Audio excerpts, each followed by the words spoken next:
Andi Arief kok kayaknya suka main presiden-presidenan? Ditulis oleh Syardi dari siwar.com. Andi Arief, saya tidak tahu apakah pernyataan dia ini mewakili Demokrat atau tidak.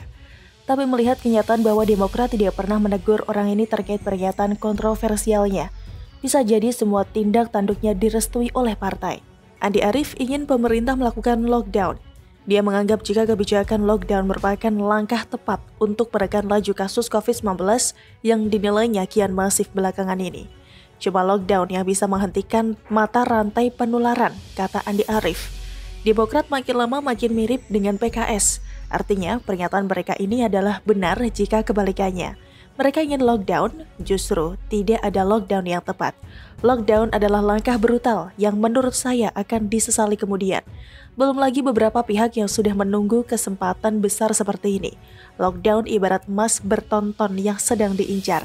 Andi Arief pun membuat sebuah contoh pernyataan untuk Presiden Jokowi yang bisa dipakai untuk memberlakukan kebijakan lockdown. Saya, Jokowi, Presiden Republik Indonesia memutuskan upaya besar dilakukan dengan lockdown nasional 4 minggu, tweetnya.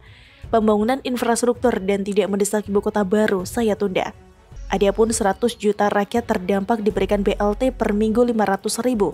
Saya gak pelit sama rakyat, katanya lagi. Hahaha, halu banget ya. Maklumlah, mungkin bermimpi ingin jadi presiden tapi tidak kesampaian. Atau mungkin orang ini membantu atasannya meredam mimpinya dengan menjadi presiden-presidenan. Coba pikir, lockdown nasional selama 4 minggu, mungkin hanya orang yang sangat stres akut yang bisa memikirkan kebijakan seperti itu. Melihat track record lockdown yang dilakukan beberapa negara, maka bisa disimpulkan lockdown tidak pernah efektif. Penekanan laju penularan memang bisa berhasil, tapi itu hanya sementara. Begitu lockdown dilonggarkan, kasus naik lagi. Lihat saja negara ini, semua kena lagi gelombang baru. Ini seperti berlari di lintasan melingkar. Tidak akan ada endingnya. Lockdown, longgarkan, lockdown, longgarkan. Begitu seterusnya sampai Pak Mantan prihatin diajak ikut syuting film dengan durasi penampilan 0,0 banyak 1 detik. Cina saja sampai saat ini masih belum bisa bebas COVID-19 sepenuhnya. Negara Eropa saja sampai saat ini tetap kewalahan. USA juga mengalami lonjakan kasus baru. Singapura yang katanya ketat saja bisa kecolongan oleh seorang wanita yang katanya dari Vietnam bikin klaster karaoke plus-plus. Lockdown itu tidak cocok untuk negara berkembang, apalagi yang rakyatnya banyak dengan multi karakter dan perilaku seperti di Indonesia. Makanya yang usulkan lockdown itu, kalau bukan orang stres akut ya, berarti orang yang punya niat terselubung. Andi Arief kalau ngomong tuh rada-rada, you know lah. BLT Rp500.000 per minggu untuk 100 juta rakyat, totalnya 50 triliun rupiah. Lockdown 4 minggu berarti total 200 triliun rupiah hanya untuk lockdown doang. Duit dari mana bro? Kalau duitnya dari harta kekayaan keluarga Cikias, ya bolehlah. Itu pun tak cukup enggak. Atau semua kader Demokrat patungan keluarkan uang untuk bantu pemerintah meringankan biaya lockdown, silahkan. Itu bangunan Candi Hambalang kalau semua bangunannya ditimbang kiloan dan dijual ke tukang butut, paling dapat berapa lah. Tapi ya, itu tidak mungkin lah. Soalnya lebay sih. Mantan presiden muncul di film cuma sedetik doang pun bangganya menjijikan. Jokowi muncul di film Angel Has Fallen saja tidak seheboh itu. Apalagi tadi saya sempat melihat lini masa cuitan Denny Siregar yang menyindir Demokrat. Hahaha, fotografernya gak nahan, banyak banget. Hahaha. Mungkin tidak salah kalau kader partai ini hanya bisa bikin gaduh dan atasannya cuma bisa pencitraan basi. Lockdown 4 minggu. Yang paling benar itu adalah kader-kader Demokrat itu yang harus di-lockdown mulutnya biar tidak merapat terus seperti emak-emak naik darah karena tidak dapat uang belanja dari suami. Yang paling tepat mungkin adalah partai ini yang di-lockdown agar tidak bikin gaduh dengan statement sok bijak tapi bernada nyinyir. Demokrat ini salah satu kelompok yang mana pemerintah kehilangan konsentrasi gara-gara mereka. Partai ini memang mau tampil sebagai pahlawan dengan cara mendiskreditkan pemerintah. Pencitraan gak tuh? Pasti dong, bagaimana menurut Anda?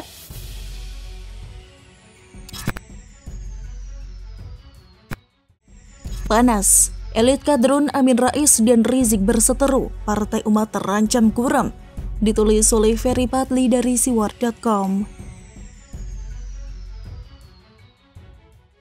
Pasca Prabowo kalah di Pilpres 2019 lalu, serangan yang dilancarkan oleh Amin Rais kepada Jokowi sudah sedikit berkurang. Ia sekarang malah sibuk ngurusin partainya yang baru, yakni Partai Umat, yang mana partai itu akan menjadi kendaraannya untuk bertarung di Pilpres 2024 mendatang.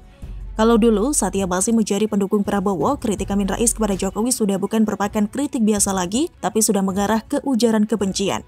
Ia pernah mengatakan mantan wali kota Solo itu bebek LUMPUH. Kemudian Jokowi juga pernah dikatakannya seperti Yusuf Estrada, mantan presiden Filipina yang GAGAL yang terpilih jadi presiden karena kepopulerannya. Padahal kalau dilihat dari rekam jejaknya, Jokowi tentu tidak seperti aktor yang akrab dipanggil Erap itu. Sebelumnya Pres ia sudah teruji jadi wali kota dan gubernur, dan Jokowi terkenal juga bukan karena main sinetron atau film, tapi karena kebijakannya, seperti berhasil mengubah kota Solo menjadi kota pariwisata, budaya, dan batik, serta berhasil merelokasi PKL tanpa kekerasan, termasuk juga program Kartu Indonesia Sehat atau KIS, Kartu Indonesia Pintar atau KIP, dan Kartu Keluarga Sejahtera atau KKS, yang saat ini begitu populer di masyarakat. Itu merupakan program Jokowi saat masih menjadi Gubernur DKI Jakarta. Artinya, ia memang sudah teruji dalam memimpin dan menjalankan roda pemerintahan. Di samping itu, tentu masih banyak lagi yang ia lakukan, yang secara tidak langsung membantah pernyataan Amin Rais tersebut. Termasuk juga serangan Wan Amin yang paling ngeri-ngeri sedap. Ia pernah mengatakan parpol pengusung Jokowi adalah parpol SETAN, padahal di sana ada parpol Islam seperti PKB, PPP, dan PBB. Begitupun PAN pernah kok mendukung Jokowi atau berkoalisi dengan pemerintah meskipun hanya sementara. Pertanyaannya, apakah PAN juga partai SETAN? Kalau juga partai SETAN berarti Amin Rais adalah mbahnya SETAN dong. Karena dia yang turut mendirikan partai itu, hehehe. Nah, kalau sekarang Amin lagi sibuk dengan partai umatnya, seperti apa perkembangan partai itu? Menurut hemat penulis sih biasa-biasa saja, bahkan bisa dibilang stagnan. Karena di tempat penulis sendiri saja, partai ini lagi nyari ketua DPD kabupaten dan sampai sekarang belum ketemu. Itu artinya apa? Peminatnya nyaris tidak ada. Jadi ketua DPD saja orang gak mau, bagaimana mau punya banyak pemilih? Sebenarnya partai ini mau mengais ceruk suara kelompok 212 yang konon katanya berjumlah 7 juta jiwa itu. Seperti yang disampaikan oleh loyalis Amin Rais, Agung Mozin, bahwa logo Partai Umat senafas dengan semangat perjuangan Rizik. Bahkan peluncuran logo itu pun dilakukan bersama dengan kepulangan Rizik ke tanah air. Maka oleh sebab itu, Partai Umat menyambut kedatangan Rizik dengan penuh kegembiraan dan rasa syukur yang diwujudkan dengan peluncuran simbol partai yang sinkron dan senafas dengan perjuangan HRS, yaitu melawan kezaliman dan menegakkan keadilan, ujar Mozin kala itu, 9 November 2020. Amin juga menemui Rizik Pacaya tiba di tanah air yang tidak lain tidak bukan dengan harapan Bang Thoyib yang baru pulang dari pelarian itu bisa masuk Partai Umat. Karena kalau bukan dari kelompok kadrun, Partai Umat tidak akan punya basis massa loh. Kelompok Muhammadiyah sudah cenderung ke PAN. NU jelas merupakan basis massa PPP dan PKB. Kelompok Liko dan lembaga dakwah kampus sudah menjadi milik PKS. Jadi bisa dibilang jika tidak ada dukungan dari kelompok 212, Partai Umat hanya butiran debu. Namun sepertinya harapan Amin untuk menjadikan PA212 sebagai alat politiknya itu sirna sudah. Pasalnya baru-baru ini ia berseteru dengan Rizik. Hal itu berawal dari temuan Amin Rais DKK terkait peristiwa Laskar Ormas Selarang oleh aparat kepolisian beberapa waktu yang lalu. Bahwa menurut Amin Rais berdasarkan fakta yang ada, yang sumber informasinya berasal dari sumber Premier, tidak ada pelanggaran HAM berat terkait peristiwa itu. Jadi teman-teman TNI dari 3 angkatan dan teman-teman Polri, Anda memang tidak terlibat, baik skenario apalagi pelaksanaan. Jadi kita bangga, alhamdulillah tulang punggung keamanan bangsa yang namanya Polri dan tulang punggung pertahanan yang namanya TNI itu tidak terlibat sama sekali, ujar Amin, membantah tuduhan yang selama ini dilancarkan oleh kaum kadrun bahwa insiden terhadap 6 Laskar Ormas Selarang itu merupakan pelanggaran HAM berat. Tidak pelak, Rizik pun langsung berang dengan pernyataan Wan Amin tersebut. Ia mengatakan pernyataan politisi senior itu sangat blunder dan Rizik menolaknya dengan keras. Bahkan Rizik juga menuding pernyataan Amin itu dapat merugikan Laskar Ormas Selarang yang meninggal dunia serta sebaliknya menguntungkan pemerintah dan aparat kepolisian. Terakhir, Rizik tetap ngotot dengan praduganya sendiri bahwa penembakan terhadap Laskar Ormas Selarang itu merupakan pelanggaran HAM berat yang melibatkan TNI, Polri, dan BIN. Sekarang tinggal menunggu lagi saja kapan Amin akan melancarkan serangan balik kepada mantan teman dekat Firza Husein itu.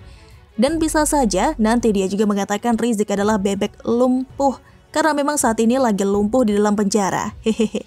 Dengan demikian, perseteruan antar elit kadrun ini tentunya akan semakin seru ke depannya untuk ditonton. Bagaimana menurut Anda?